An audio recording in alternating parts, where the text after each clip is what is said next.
रवींद्र वस्त्रनिकेतन सलगरे घेऊन आले दिवाळी महाफेस्टिवल। 1 ते 30 ऑक्टोबर पर्यंत ऑफर्सचा धुरळा आणि खास Diwali gift. Narayan Peth sari 333, kaju katli Paithani 693, Gajalakshmi Paithani 754, Rajhans Kalanjali Paithani 747, linen shirt 387, khadi shirt piece 243 आणि बॉयज शर्ट फक्त 199 मध्ये। तर मग त्वरा करा, रवींद्र वस्त्रनिकेतन सलगरे आणि शाखा।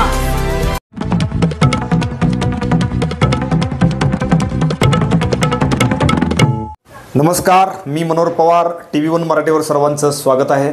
माझ्या समवेत या ठिकाणी जत शहरातील सामाजिक कार्यकर्ते माननीय सुशील कांबळे या ठिकाणी उपस्थित आहेत। सुशीलजी, दिवाळीच्या निमित्तानं तुम्हाला लाख लाख शुभेच्छा आहे।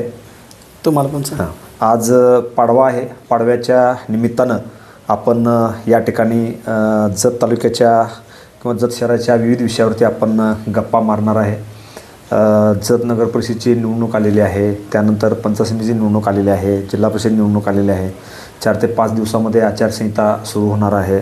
त्यामुळे एकंदरीत गेले अनेक वर्षे तुम्ही सामाजिक कार्य करतायत। वेगवेगळे विकास कामं करण्यासाठी किंवा शासनाकडे जो निधी आहे तो निधी मिळण्यासाठी तुम्ही बऱ्याच वेळा काम केलेलं आहे। नगरपालिकेला किमान आठवड्यातनं 2 ते 3 वेळा तुम्ही लोकांच्या समस्या घेऊन जात आहे। जत शहरातील जे मोकाट कुत्र्यांचा प्रश्न असेल, ज्या गायींचा प्रश्न असेल, अस्वच्छता असेल, तुमच्या प्रभागामध्ये अनेक स्वच्छतागृहाची अवस्था अत्यंत बिकट होते। तुम्ही त्याचं निवेदन तयार केलं, आम्हीसुद्धा तुमच्या बातम्या अनेक वेळा प्रसिद्ध केलेल्या आहेत। त्यामुळे नगरपालिकेने सुद्धा त्यावरती लक्ष घालून त्या समस्या निवारण्याचं काम केलेलं आहे। तसेच तुम्ही जिल्हा परिषद मराठी जी शाळा आहे तलाठी कार्यालयाजवळ, त्या ठिकाणी MSCBचं एक टावर आहे। त्या टावरमुळं कधी त्या विद्यार्थ्यांना धोका होऊ शकतो, त्यासाठी तुम्ही त्याचा अत्यंत चांगल्या पद्धतीनं पाठपुरावा केलेला आहे। आणि असे अनेक प्रश्न घेऊन तुम्ही गेले अनेक दिवस, अनेक महिने, अनेक वर्षे या ठिकाणी लढतायत। काही प्रश्नांना तुमच्या यश आलेलं आहे, काही प्रश्न प्रलंबित आहेत। त्यामुळे अनेक समस्याचं काहूर तुमच्या मनामध्ये आहे आणि त्या पार्श्वभूमीवर आता जत नगर परिषदेची निवडणूकसुद्धा येऊ घातलेली आहे। वार्ड क्रमांक 4मध्ये तुमच्या नावाची चर्चासुद्धा आहे, पण अद्यापही तुम्ही तुमचे पत्ते ओपन केलेले नाहीत। त्यामुळं एकंदरीत या दिवाळीच्या निमित्तानं काय सांगता येईल तुम्हाला? प्रथम सर्व महापुरुषांना माझे वंदन। साहेब, आता तुम्ही बोलला त्याच्यावरती मी तुम्हाला एक सांगतो की आपण दिवाळीची, आता तुम्ही मला शुभेच्छा दिला, मी दिवाळीची शुभेच्छा तुम्हाला किंवा आपल्या शहरवासियांना, तालुकावासियांना किंवा आपल्या राज्य किंवा देशवासियांना शुभेच्छा देऊ का तुमच्यासमोर मी त्या सगळ्या ज्या काही आतापर्यंत आलेल्या व्यथा माझ्यापर्यंत किंवा जे काही मी बघितलो किंवा अनुभवलो ते तुमच्यासमोर मांडू, ही तुम्ही मला सांगावं की मी नेमकं काय करू? तुम्ही ज्या समस्या घेऊन गेले अनेक वर्ष या ठिकाणी जत शहरामध्ये फिरतायत, कुठल्याही समस्या, अनेक समस्याचं तुम्ही अगदी आठवड्यातनं 2 ते 3 दिवस नगरपालिकेमध्ये तुम्ही जात होता, पण म्हणावं असं तुम्हालाही रिस्पॉन्स मिळाला नाही। शेवटी पदाधिकारी कुठल्याही ठिकाणी पाहिजेच, प्रशासन काम करत नाही, प्रशासनाने केवळ पाठी टाकण्याचं काम करत आहे। अनेक घंटाकडे 8-10 दिवस येत नाहीत, अस्वच्छता आहे, गटारी तुंबलेल्या आहेत, ढास वाढलेले आहेत, अशा समस्या आहेत। त्याविषयी तुम्ही सांगा, काय सांगता येईल तुम्हाला? मी तुम्हाला सांगतो, आता मी अगदी A to Z तुम्हाला मी सांगतो। कारण कसं झालंय, मला भरपूर दिवस ही बोलायचं होतं, पण आज ह्यो योग आला म्हणायचा दिवाळीच्या निमित्तानं।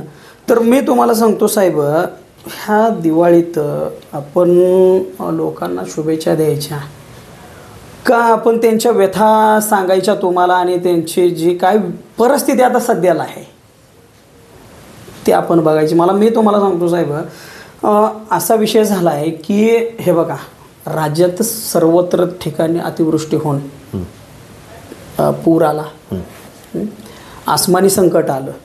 त्याच्यानंतर झाला असा विषय की तुम्हाला सांगतो साहेब, आसमानी संकटामुळं कितीतरी लोकांच्या घरामध्ये पाणी जाऊन अक्षरशः त्यांची परिस्थिती आज अशी आहे की रुपयाला महाग आहेत ती लोक। शेतीतलं सगळं पीकच्या पीक जळून वाहून गेलं लोकांचं, एकेकांच्या तरी जमिनीतली माती गेली निघून। तुम्हाला सांगतो अक्षरशः कितीतरी लोकांचे गोटेच्या गोटे संपलेले आहेत। मी तुम्हाला अक्षरशः पटणार नाही, अशा कितीतरी लोकांना जाऊन भेटलो त्यांना माझ्याकडून जी काय होईल ती मी जी काय करायची ते मी केलो.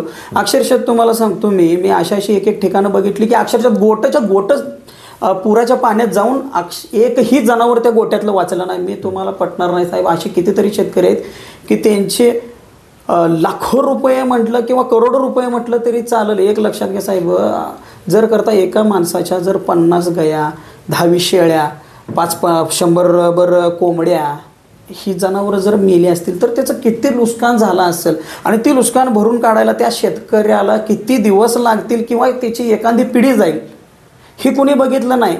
तुम्हाला सांगतो साहेब, हे बघा आता व्यथा जर सांगायच्या झाल्या तर अगदी तुम्हाला सांगतो जन्मलेल्या मुलापासून ते मेलेल्या माणसाला जाळण्यापर्यंतच्या व्यथा आणि अशा दूर अवस्था आहेत की बोलायचं काम नाही. मी तुम्हाला सांगतो, लोक निवडणुकीच्या वेळेला आश्वासनं देतात. अगदी मी तुम्हाला सांगतो सोसायटीचा एखादा उमेदवार असेल ते पाक पंतप्रधानापर्यंतचं मी तुम्हाला सांगतो आश्वासनं दिली जातात, बोलली जातात.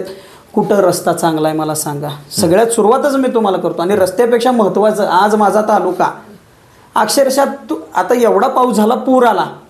आता सध्याची परिस्थिती एवढा पाऊस झाला पूर आला तशा परिस्थितीत सुद्धा 8 दिवसातनं एकदा पाणी सुटत होतं तालुक्याला. ती झाला विषय. आज मला सांगा कुठं आहे ती पुराचं पाणी किंवा पाणी कुठं आहे? अक्षरशः थडपडा लागलेत. अशी परिस्थिती आहे की बोलायचं काम नाही लोकांची की तरमळा लागलेत पाण्यासाठी.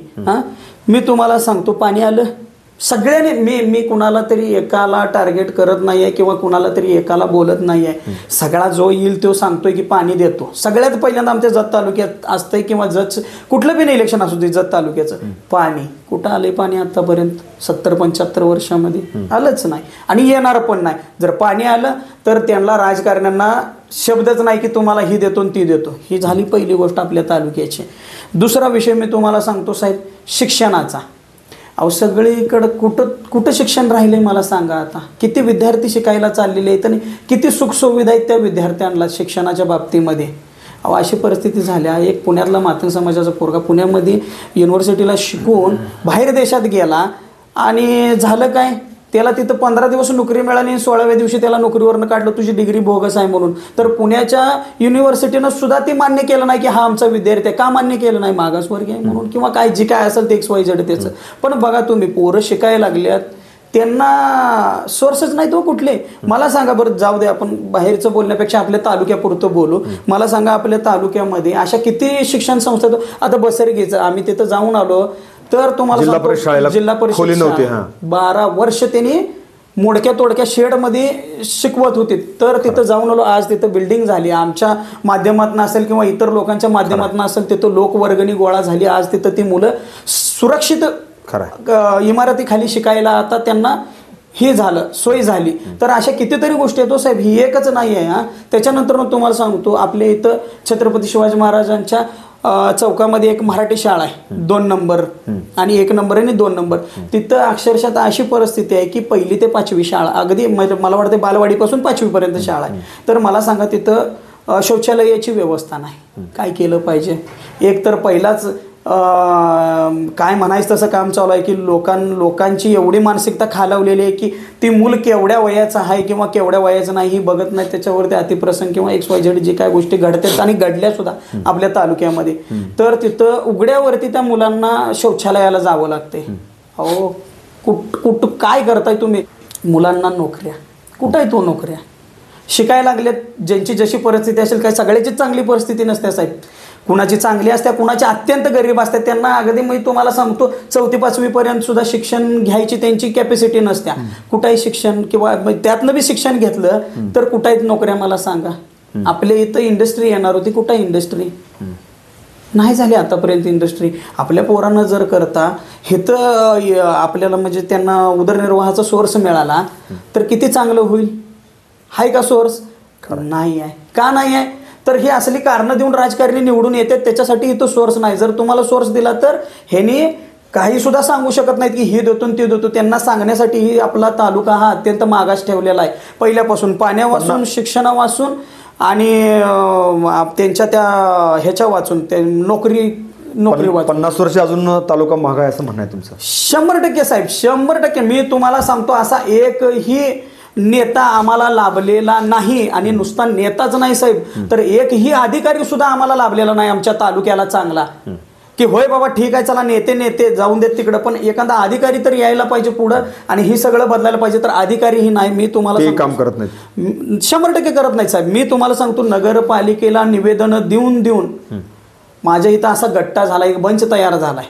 त्यातली किती कामं, कुठले विषय होते ते, त्याच्यामध्ये सगळे विषय आहेत साहेब. अगदी तुम्हाला सांगतो, मुलांच्या शिक्षणापासून ते उदरनिर्वाहाच्या कुठल्या तर सोयी, त्याच्यानंतर तुम्हाला सांगतो मोकाट जनावरं, मग ती कुत्रा असो, मांजर असो, गाई असो, त्याच्यानंतर तुम्हाला सांगतो सार्वजनिक शौचालय, सार्वजनिक मुताऱ्या, त्याच्यानंतर तुम्हाला सांगतो रस्ते, गटारी, त्याच्यानंतर तुम्हाला सांगतो स्पीड ब्रेकर, त्याच्यानंतर CCTV, त्याच्यानंतर तुम्हाला सांगतो व्यवस्थित वेळेवरती पाणी, स्वच्छ पाणी, त्याच्यानंतर कचऱ्याचं, त्याच्यानंतर कचरा डेपोचं सुद्धा. आज मी तुम्हाला सांगतो 5 किलोमीटरवरती कचरा डेपो आहे.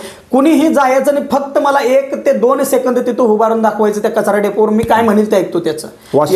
एवढी बेकार परिस्थिती आहे. जर माणूस तिथं थांबला एक साधारणतः तास 2 तास, तर त्याला कुठला ना कुठला संसर्गजन्य रोग व्हायलाच पाहिजे, अशी परिस्थिती आहे. मी तुम्हाला सांगतो, अशा कितीतरी म्हणतो मी, हिशोब नाही एवढे मी विषय घेऊन नगरपालिकेला गेलो असेल, तुम्हाला सांगतो पंचायत समितीला गेलो असेल, पंचायत समितीला गेलो असेल, तुम्हाला सांगतो तहसील ऑफिसला गेलो असेल, प्रांत ऑफिसला गेलो असेल, उत्तर मिळालं, पोलीस स्टेशनला गेलो असेल, काय मिळालं उत्तर, सगळे होय म्हणतात, पण काम करत नाही. होय 100% सगळ्याकडनं येते, पण ग्राउंड लेवलला काहीच नाही.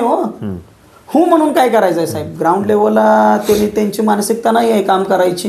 त्याच्यानंतर मी तुम्हाला सांगतो साहेब, शिक्षणाच्या बाबतीत भोपळा झालाय, नोकऱ्यांच्या बाबतीत भोपळा झालाय, पाण्याच्या बाबतीत भोपळा आहे. त्याच्यानंतर तुम्हाला सांगतो सुरक्षेच्या बाबतीत आता अनेक तुम्हाला मी विषय सांगतो साहेब, मला जाणीवपूर्वक बोलायचा आहे. आज तुम्ही एक XYZ नेता आहे, कोणतरी हाय, कुठला तरी नेता आहे, तुम्ही आमचं नेता आहे, आमच्या इथं तुम्ही का उभारला, निवडून का आला, आम्ही तुम्हाला प्रश्न विचारायला पाहिजे का नको, विचारायला पाहिजे ना. जर तुम्हाला आम्ही प्रश्न विचारला तर तुमचे बगल बच्चे धमक्या देतात किंवा चुकीचे मेसेजेस टाकतात व्हिडिओला. का मग तुम्ही निवडून का आला, आमच्या इथे उभारलाच का इलेक्शनला तुम्ही. मी कुणालाही अनुसरून बोलायला लागलो नाही, हर एकाला बोलायला लागलोय, कारण सगळे एका माळीचीच म्हणेच आहेत. मी तुम्हाला सांगतो, ह्याच्यानंतर आपल्या इथं विकास नाच्या बराबर झालेला आहे. जे इतिहासकालीन, मी म्हणतो इतिहासकालीन ज्या गोष्टी आहेत आपल्या इथं शहरामध्ये, त्याच्यामध्ये लोखंडी पूल, दगडी पूल हा ऐतिहासिक आहे. काय सोय आहे तिथं, पडायला लागली ती सुद्धा सांगितलं मी. आणि गंधर्व नदी म्हणून आमच्या इथं आता हिथंच चौक आहे, गंधर्व चौक. गंधर्व नदी ज्याला म्हटलं त्याला तुम्ही गटारगंगा करून टाकली. खरंय, एवढी गटर केली. काय म्हणजे नेमकं काय दाखवून द्यायचं आहे शासनाला, प्रशासनाला किंवा राजकीय नेत्यांना, की आमची म्हणजे इंग्रजांच्या काळात सुद्धा पिळवणूक व्हायचीच, मुघलांच्या काळात पण पिळवणूक व्हायचीच, मग ह्यांच्या बी काळात आमची पिळवणूक करणार आहेत का, ह्यांनी ठरवलंय का, ह्यांची मानसिकता तशी आहे का, तसं तरी जनतेला सांगावं. आणि आपण विकास कामांकडे जाऊया. आपण अनेक तुम्ही निवेदन दिले, निवेदनाचा गट्टा सध्या तयार आहे, त्यातली किती कामं झाली आणि अजून किती पेंडिंग आहे साहेब. त्यातली कामं म्हणजे तुम्हाला सांगतो मी, जी काय बऱ्यापैकी कामं झाली ती मी स्वखर्चाने केलोय. काही कामं मी नगरपालिकेच्या माध्यमातून केलो. मध्यंतरी तुम्ही तिथल्या कर्मचाऱ्यांना स्वच्छतागृह सगळं दाखवला, तुम्ही स्वतः होता, त्यावर काय झालं पुढं? त्याच्यावरती झालं असं की त्यांचं म्हणणं ते नरक यातना सोसावे असे आहेत ते. मी तुम्हाला सांगतो, आता आपल्या समाज मंदिराबद्दल बोलताय का? नाही, स्वच्छतागृह त्या स्वच्छतागृहाबद्दल बोलताय का? तर साहेब तुम्हाला मी सांगतो की ते सगळं फिरून नेऊन दाखवलं. मला त्यांनी काय म्हटले की आम्ही तुमचं निवेदन पुढं पाठवलंय आणि त्याची प्रोसेसिंग चालू आहे आणि त्याचं इन्स्ट्रुमेंट काढून आम्ही ते तुम्ही म्हणताय त्या पद्धतीनं आम्ही बांधणार आहे आणि सगळीकडं शौचालय असतील किंवा सरकारी महिलांसाठी स्पेशली मुताऱ्या वगैरे उभा करणार आहे असं त्यांनी बोलले मला. त्याच्यानंतर काय नाही, याला झाले असतील वर्ष, 2 वर्ष तरी झाले असतील, कमीत कमी 2 वर्ष, 1.5 वर्ष तरी मिनिमम टू मॅक्सिमम झाला असेल माझ्या. मोकाट कुत्र्यांचं काय झालं? मोकाट कुत्र्यांबद्दल मी तुम्हाला सांगतो, जर बघितलं तर 1-1.5 महिन्यापैकी मुलीला चावलं अक्षरशः साहेब. मी माझ्या डोळ्यासमोरच्या काही गोष्टी आहेत म्हणून मी त्या मोकाट कुत्र्यांबद्दलचं मी निवेदन घेऊन अगदी कडक भाषेमध्ये सिओनला सांगितलं. कुंभार म्हणून होते त्यांनी मला ही नियमात बसत नाही, ह्यात बसत नाही, त्यात बसत नाही असलं काहीतरी सांगितले. मी त्यांना मग माझ्या पद्धतीनं मी त्यांना नियम सांगितला. त्याच्यानंतर ना त्यांनी ठीक आहे मी एक म्हणजे सॉफ्ट असा कुत्री पकडायचा एक मोहीम राबवतो आणि त्यांची नसबंदी करतो. त्याच्यानंतर ना असं झालं की त्यांच्याबरोबर भरपूर वेळेला माझे वादविवाद झाले. काही कामाच्या निमित्तानं त्यांची बदली झाली. ती त्यांचं सुदैव म्हणायचं की त्यांची बदली झाली, नाहीतर आम्ही त्यांना बरोबर धरलंच होतं. त्याच्यानंतर न बदलून आले कोण, हे नवीन जे राठोड म्हणून आहेत त्यांनी आले. त्यांनी मला आलेल्या दिवशी शब्द दिला होता. ज्या दिवशी त्यांनी आली त्याच दिवशी त्यांची माझी एका मीटिंगमध्ये भेट झाली. त्यांनी मला म्हटले आम्ही तुमचे व्हिडिओ बघतोय किंवा तुमचं आम्ही बघतोय सगळं, तुमचं चांगलं आहे आणि तुम्ही जे करायला लागलाय ते अगदी योग्य आहे ना. आम्ही तुम्ही जे जे काही निवेदनं दिलेत ती 100% आम्ही पूर्ण करणार आहे, आम्हाला फक्त थोडासा वेळ द्या. तर मी म्हटलं साहेब किती वेळ, तर 4 महिने ते 6 महिने.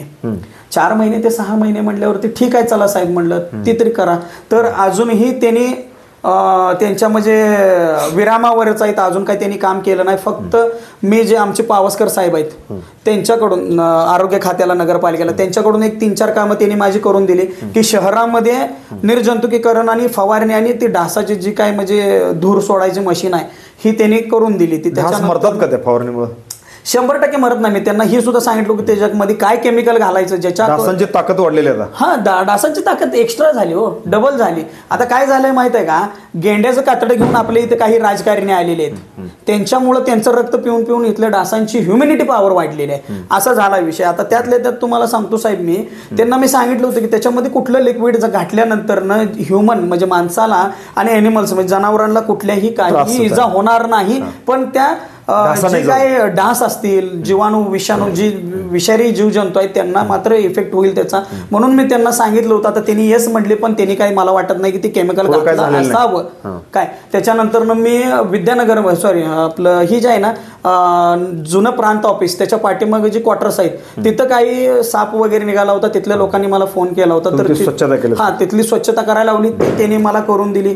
त्याच्यानंतर आपला दगडी पूल ते छत्रपती शंभूराजे भोसले त्यांचं जे ही आहे ना चौक, तिथंपर्यंतचा वडा मात्र त्याने आपल्याला स्वच्छ करून दिला JCP लावून. म्हणजे काही काम केलं नाही असं बी म्हणता येणार नाही. काय बऱ्यापैकी कामं झाले बी, काय आपण स्वतःच्या पैसे प्रभावी व्हायला पाहिजे होतं ते प्रभावी कामं झाली नाही. प्रभावी कामं झालीच नाही. त्याच्या पाठीमाग कारण काय तुम्हाला सांगू कसं आहे, सगळ्यात महत्वाचं आता तुम्हाला मी सांगतो, ती प्रभावी का म्हणजे प्रभावीपणे काम न होण्या पाठीमागचं मी राहिलो. मी एक साधा समाजसेवक आहे.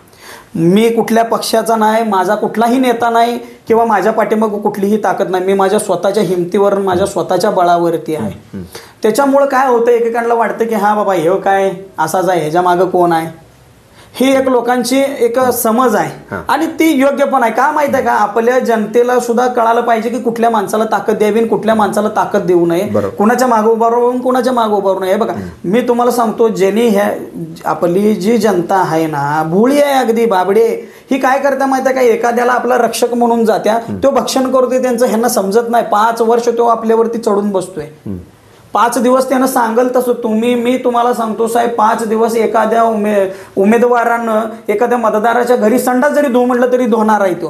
पण त्या 5 दिवसाचा मोबदला म्हणून साहेब अक्षरशः त्याच उमेदवाराकडून त्या मतदाराची अशी पिळवणूक होत्या की मी ती शब्दात सांगू शकत नाही. अशा परिस्थितीत आणि ही याला काय तोडगा शेवटी, ह्याला तोडगा म्हणजे एकच आहे बघा, की प्रत्येक शहरवासियांना माझी हात जोडून विनंती आहे की तुम्ही असे कॅन्डिडेट निवडून द्या किंवा अशा लोकांच्या मागे राहावा की जे खरोखर अगदी जीव तोडून आणि अगदी म्हणजे ही वार्डाचं, शहराचं, तालुक्याचं किंवा देशाचं काम नाही, माझ्या स्वतःच्या घरचं काम आहे म्हणून काम केलं पाहिजे.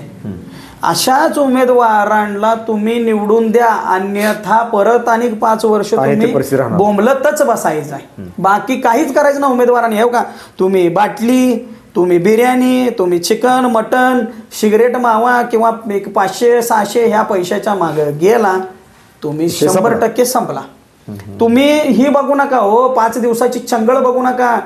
एक लक्षात घ्या, 5 वर्षाची व्यथा ज्या आहेत ना तुमच्या पूर्वी झालेल्या त्या आठवा, त्याच्यावरती विचार करा आणि त्याच्यानंतरनं ठरवा की काय करायचं आहे. तुमच्या घरातल्या मुलाबाळांचा विचार करा, तुमच्या कुटुंबाचा विचार करा, तुमच्या आरोग्याचा विचार करा, तुमच्या सुखसुविधांचा विचार करा, तुमच्या मुलांच्या शिक्षणाचा आणि नोकरीचा विचार करा आणि त्याच्यानंतरनं तुम्ही याच्यावरती निर्णय घ्या की मतदान कुणाला करायचं. मी म्हणत नाही तुम्ही ह्याला मतदान करा आणि त्याला मतदान करा. हे बघा, मतदानाचा अधिकार बाबासाहेबांनी दिलेला आहे, कायद्याने दिलेला आहे आपल्याला. तुम्ही कुणालाही मतदान करा, पण तुमचं मत ही व्यर्थ जाऊ नये.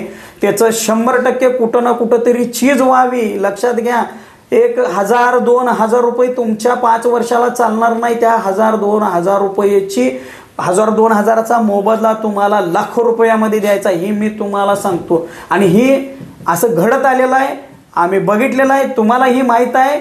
झोपेचं सोंग कोणीही घेऊ नका. आणि काय म्हणतात ते म्हणजे एखाद्या कुणाला तरी म्हणजे म्हणतो की आपण लल्लुळं बाळ असते त्याला सांगावं, ही गरज लागू नये. आणि एक विषय सांगतो तुम्हाला मी, ही जे नेते आहेत ना आता तुम्हाला लागलेत मागं तुमच्या, मी ही काम केलं, मी ती काम केलं, मी ही केलं, मी तुझ्यासाठी ती केलं, मी वार्डासाठी ती केलं, मी शहरासाठी ती केलं, तालुक्यासाठी देशासाठी केलं. अहो काही नाही, मला तुम्ही सांगा, ह्यांना सांगायची गरज आहे की मी ही केलोय ती केलोय. म्हणजे विचार करा त्याने काय केलं असेल नसेल. त्याच्यामध्ये नेता असा असला पाहिजे की त्याला सांगायची गरज लागली नाही पाहिजे की मी ही केलं तुझ्यासाठी ती केलं. प्रत्येकानं म्हटलं पाहिजे, अहो साहेब आपले शेजारीच सांगोला तालुका आहे, गणपताबा देशमुख, त्यांच्या ताटात मी जेवलेला माणूस 11 वेळा निवडून आले. घरात बसून मी तुम्हाला खरं साहेब जोक नाही करत, शेवटचं तर इलेक्शन त्यांचं अक्षरशः मी स्वतः गेलो होतो आमच्या साहेबांसोबत, माझे मित्र आहेत तिथले सोनंजी त्यांच्यासोबत.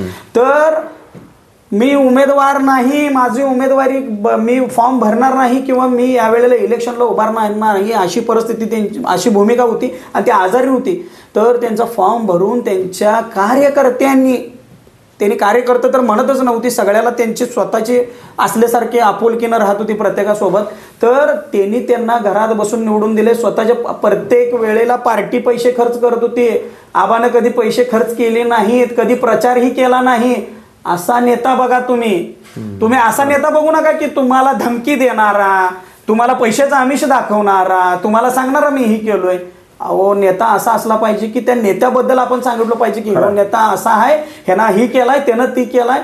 आणि स्वतःहून खिशातनं पैसे खर्च केलं पाहिजे उमेदवारासाठी मतदारानं. तो खरा नेता.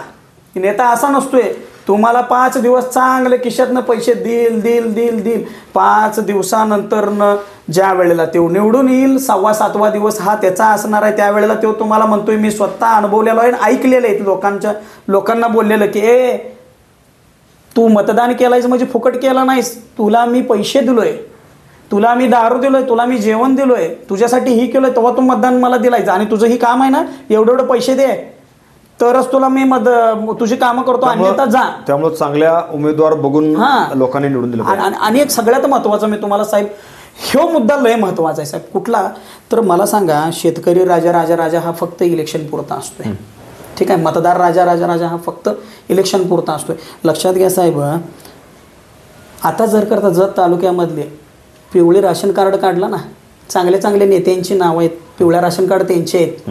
आणि एखादा कुठंतरी नुसता सुरुवात झाली असेल त्याची, कुठंतरी त्याच्या नशिबानं गोरगरीब घरातलं पोरग जरी कुठंतरी नोकरीला लागला असेल, लगेच पांढरं राशन कार्ड द्यायलेत त्यांना. हे अन्याय आहे का नाही जनतेवर? खरं. त्याच्यानंतर मग तुम्हाला अनेक विषय सांगतो मी साहेब. एखादी कुठलीही स्कीम घ्यायची म्हटली, शासकीय किंवा निमशासकीय घ्यायची म्हटली, तर त्या बिचाऱ्याच्या 2 जोड ते 3 जोड चपला जाते द्या.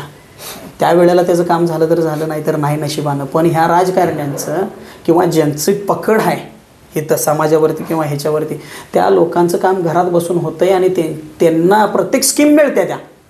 मग ती सोलार असू दे, ती पशुपालन पक्षीपालन असेल, गायगोटा असेल किंवा इतरत्र कुठलंही असू दे, प्रत्येक गोष्टीमध्ये ट्रॅक्टर असतील, गाड्या असतील, अशा वेगवेगळ्या स्कीममध्ये मिळतात. पेट्रोल पंप असतील, वेगवेगळ्या स्कीममध्ये मिळतात.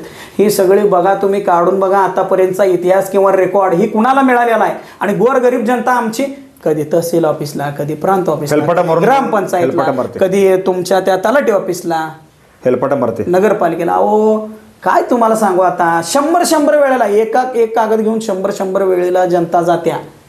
हे बदल झाला पाहिजे. अहो बदल व्हायलाच पाहिजे साहेब. म्हणून मी काय म्हणायला लागलोय, नेते तर चांगले नाहीतच नाहीत, अधिकारी तर त्यांच्या पलीकडचे यायला लागलेत आमच्या इथं, अगदी करप्ट. बरोबर, स्पष्ट बोलायला लागलोय मी, स्पष्ट. बरोबर. कुणाला माझ्यावरती काय आक्षेप घ्यायचा असेल घेऊ दे, माझ्याकडे प्रूफ आहे प्रत्येक गोष्टीचे. मग तसं जर काढायला गेलो तर मी लई निघतंय मग. बरोबर. कारण इतक्या दिवस आम्ही काय गोट्या खेळल्या नाहीत, आम्ही पण भरपूर केलोय, प्रत्येक क्षेत्रात आहे आम्ही. हा विषय आता बऱ्यापैकी चर्चेत आणला तुम्ही, बाकी विकास कामे असं करत असताना. आता नगरपालिकेच्या निवडणुकीची रणधुमाळी आता सुरू झालेली आहे. साधारण 4-5 दिवसात आचारसंहिता सुद्धा लागण्याची शक्यता आहे. वार्ड क्रमांक 4 मध्ये तुमच्या नावाची पण चर्चा आहे. काय तुमचं म्हणणं आहे त्यावर? तुम्ही उभारणार आहे का पक्षाखंड उभारणार आहे, स्वतंत्र उभारणार आहे, काय भूमिका आहे तुमची? मी तुम्हाला सांगू का साहेब, मला पहिल्यापासून एक सवय आहे की जोवर आपल्याला आपलं अस्तित्व दाखवायची वेळ येत नाही तोवर आपण आपलं अस्तित्व दाखवायचं नाही. मग मला एक बघायचं आहे की मला ह्या इलेक्शनला, ह्या नगरपालिकेला 4 नंबर वार्डामध्ये माझं अस्तित्व दाखवायची गरज आहे किंवा वेळ येणार आहे का? आणि जर तसं असेल तर साहेब मी सक्षम आहे. मग अस्तित्व म्हणजे कसं दाखवणार तुम्ही? थेट निवडणुकीच्या मैदानात जाणार आहे, थेट निवडणुकीच्या कुणाला सपोर्ट करणार आहे का कुठल्या पक्षाला सपोर्ट करणार आहे? मी तुम्हाला सांगू का, खरोखर जर करता, मी तुम्हाला म्हणून काय म्हटलो की मी माझं शेवटपर्यंत मी माझं काही लोक त्याला एक वेगळं म्हणजे शब्द देतात की बाबा पत्त्या अजून दाखवल्या नाही, त्या पत्ते ओपन केले जातात. हा, असं मला लई जणांनी बोलल्यात. म्हणजे प्रत्येक पक्षातल्या लोकांनी मला बोलले की तुमच्या काही पक्षाच्या लोकांचे फोन येते तुम्हाला? भरपूर. कुठला पक्ष नाही असा नाही, कुठलाच पक्ष नाही असं नाही. माझ्याकडे रेकॉर्डिंग आहेत, कुणी काय काय बोलते.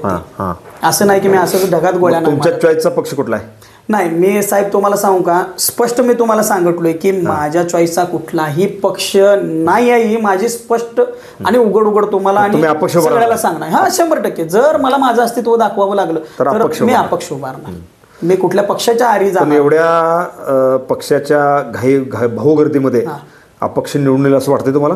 मला काय करायचं आहे माहिती आहे का, हो का साहेब, कसं आहे माहिती आहे का, स्वतःला सिद्ध करणं किंवा स्वतःची पात्रता बघायची जर असेल तर स्वतंत्र राहावं.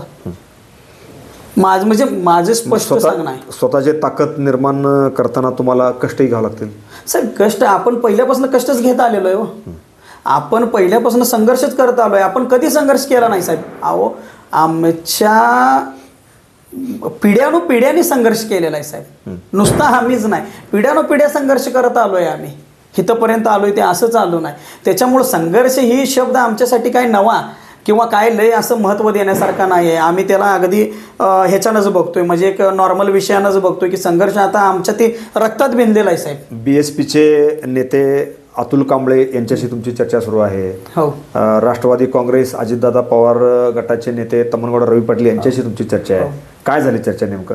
नाही, काय चर्चा म्हणजे कसं आहे माहिती आहे का, हो का, आता चर्चा म्हणण्यापेक्षा कसं आहे, ती दोघंही मला माझ्या भावासारखे आहेत. पहिली म्हणजे मी स्पष्टता देतो, ती मला माझ्या भावांसारखे आहेत. आणि दुसरी गोष्ट कसं आहे माहिती आहे का, शेवटला राजकारणात प्रत्येकाचे एक स्वातंत्र्य आणि प्रत्येकाचे एक बाबा काहीतरी काही ना काहीतरी थेरी असत्या. त्यांची थेरी त्यांची थेरी माझी थेरी माझी असा विषय आहे. मला जर करता काही गोष्टी योग्य वाटल्या आणि खरोखर मी तुम्हाला सांगू का, जर करता माझ्या वार्डाचा मला जर करता फक्त माझ्या घरापुरतं किंवा माझ्या घराचं सुजलाम करायचं असतं ना, वार्डाचा विकास झाला पाहिजे. मी कुठल्याही पक्षात गेलो असतो. मला आताही बोलवतात, वार्डाचा विकास झाला पाहिजे. मला विकास करायचा आहे, नुसतं वार्डापुरतंच मर्यादित राहणार नाही साहेब. सुरुवात ही वार्डापासून होणार आहे, पण ह्याचं एंडिंग भरपूर लांबपर्यंत जाईल. कारण मी एक बाबा माझा मी एक एम ठेवून आहे माझ्या आयुष्यामध्ये. वार्ड क्रमांक 4 मध्ये मतदान किती? वार्ड क्रमांक 4चा आमच्या मिनिमम टू मॅक्सिमम बघा, हिशोब म्हणजे आकडेवारीनं तरी 32,285 काहीतरी आकडेवारी आहे. किती घर आहेत वार्डात? वार्डामध्ये 700 घर आहेत का? 700हून अधिक असते. त्या सगळ्या घरांशी तुमचा संपर्क आहे? अहो, कसं झालंय माहिती आहे का साहेब, आता वार्ड फुटलेत. ज्यांच्याशी माझा लहानपणापासूनच संबंध आहे ती सगळी आता आमच्या 4 नंबर वार्डाला कनेक्ट झाले. ती कसं तुम्हाला मी सांगतो, तुम्हाला फायदा होणार. आमचा मदारी समाज असेल, गोलार समाज असेल, आमचा बल्लारी समाज असेल, त्याच्यानंतर ना बाबासाहेबांच्या उद्यानाच्या पाठीमागचा तो झोपडपट्टी एरिया असेल, त्याच्यानंतर तुम्हाला सांगतो केम हायस्कूलच्या पुढं जी काय म्हणजे माशी कोळी समाज आहे तो असेल किंवा दत्त कॉलनी असेल, इथंही माझे मामा वगैरे पण आहेत, माझे म्हणजे आमचे नातलग पण आहेत आणि माझे लहानपणापासून मित्र सुद्धा आहेत. आणि मी जास्तीत जास्त इकडंच असायचो. आणि राहिला विषय आमच्या वार्डाचा, तर आमच्या वार्डात तर माझा जन्मच झाला इथं, त्यामुळं काही प्रश्नच नाही, मी इथलाच आहे. आणि त्याच्यानंतर जर तुम्ही म्हणत असशील इकडं पलीकडं आमचे मरगुबाई गल्ली असेल, खट्टी गल्ली असेल, जमादार गल्ली असेल, मकानदार गल्ली असेल, तर इथंही लहानपणापासून जे माझे सवंगडे आहेत. मी असं म्हणत नाही आहे की मी इलेक्शनमध्ये उभारणार, मी निवडून येणार किंवा मी चालतोय, काही सुद्धा नाही. हे बघा, इलेक्शनमध्ये बाबासाहेबांना सुद्धा पाडलं होतं. मी कोण आहे? मी कोण आहे? अहो, बाबासाहेबांनी काय काय केलेत. पण चळवळ जिवंत ठेवणार तुम्ही. चळवळ ही सामाजिक कार्याची 100% जिवंत राहणार आहे चळवळ. मी तुम्हाला सांगतो साहेब, तुमच्या माध्यमातून मी सगळ्यांना शब्द देतोय की चळवळ ही 100% जिवंत राहणार आहे. आणि माझ्यानंतर ही चळवळ अशीच राहावी म्हणून काही आमचे समाज बांधव असतील, माझ्या घरचे असतील पोरं, त्यांना मी तयार करायला लागलोय. आणि त्यांना मी काय केलं पाहिजे आणि कसं राहिलं पाहिजे ह्याचा अभ्यास किंवा धड आतापासूनच चालू केलेत. विकासाचा अजेंडा तुमच्या डोक्यात आहे? 100% साहेब. मला माझ्या घरचा विकास करायचा नाही आहे. माझ्या घरच्यांचं, माझ्या आई बापाचं, भावाचं, बहिणीचं, मुलाबाळांचं, बायकांचं सुजलाम सुफलाम करायचं नाही, तर मला अखंड वार्डाचं सुजलाम सुफलाम करायचं आहे. जर मी इलेक्शनमध्ये उभारलो, निवडून आलो, तर ही एकच गोष्ट मी करणार आहे, ह्याच्या पलीकडे काही करणार. वार्डाचा चेहरा मोहरा बदलायचा आहे तुम्हाला? 100%. म्हणूनच मी अपक्ष उभारणार आहे ना. नाहीतर होतंय काय साहेब माहित आहे का, मी एखाद्या पक्षातनं जर उभा राहिलो तर त्या पक्षाचा बांधील झालो मी. त्या पक्षानं सांगल ती मला करायला लागणार आहे. मग ज्यांनी मला माझ्यावर विश्वास ठेवून जर करता मला निवडून देतील, त्यांना मी काय उत्तर देणार आहे? माझं तोंड काढ होते ना. संपर्क केलाय तुम्ही वार्डातल्या लोकांशी का अजून नाही? संपर्क मी सांगतो साहेब, मी तुम्हाला सांगतो साहेब, राजकारण्यांना संपर्क करावा लागतो. माझ्यासारख्या समाजकारण गरजच नाही. रोज माझं तीच काम आहे. 12 महिने 24 तास 365 दिवस हीच काम आहे माझं. लोकांच्या अडी अडचणी स्वखर्चानं निवारण करून देणे आणि त्यांच्या प्रत्येक गोष्टीसाठी उभा राहणे. किती वाजल्यात, कुठं आहे, ऊन आहे, वारा आहे, पाऊस आहे, ही कधी बघितलं नाही, बघणारही नाही. आणि अशा कुठल्याच गोष्टींना मी थारा पण देत नाही. असं त्यामुळं अहोरात्र तुमचं काम चालूच आहे? काम 100% चालू आहे. मी साहेब, मी एक अजूनही विषय सांगतो की मी इलेक्शनमध्ये उभा राहीन किंवा नाही उभा राहीन, मी निवडून येईन किंवा मी नाही निवडून येईन, पण माझं जी काम आहे ते मी जोपर्यंत जिवंत आहे चालू राहणार. मी जोपर्यंत जिवंत आहे तोपर्यंत करणार. माझ्या मागं मी 4 पोरं तयार केलेत, ती पोरं कंटिन्यू ती काम करते. आमची चळवळ मरू देणार नाही आणि मरणारही नाही साहेब, एवढं मात्र नक्की. ओके, धन्यवाद.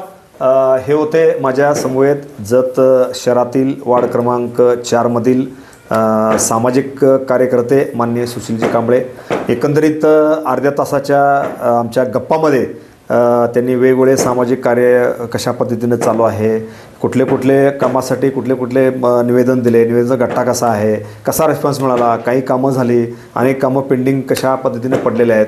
त्यानंतर शेवटी ते सांगितलं की कुणाच्याही पाठीमागं न जाता या प्रभागातील लोकांनी जर ठरवलं तर मी अपक्षसुद्धा या ठिकाणी उभा राहू शकतो आणि माझी ताकद काय आहे ते मी दाखवू शकतो आहे. समजा मला निवडून दिलं तरी चालेल, नाही निवडून दिलं तरी चालेल, म्हणजे जोपर्यंत मी आहे तोपर्यंत माझं सामाजिक कार्याचं शिवधनुष्य खांद्यावर घेऊन या शहराचा किंवा वार्डाचा चेहरामोहरा बदलण्यासाठी माझा कायमस्वरूपी प्रयत्न राहील. सुशीलजी, तुम्ही आमच्या बरोबर येऊन आज पाडव्याच्या निमित्तानं आमच्याशी बातचीत केल्याबद्दल TV1 मराठीकडून तुमच्या पुढील कार्यात मी तुम्हाला लाख लाख शुभेच्छा देतो. धन्यवाद. धन्यवाद. Press the bell icon on the YouTube and never miss another update.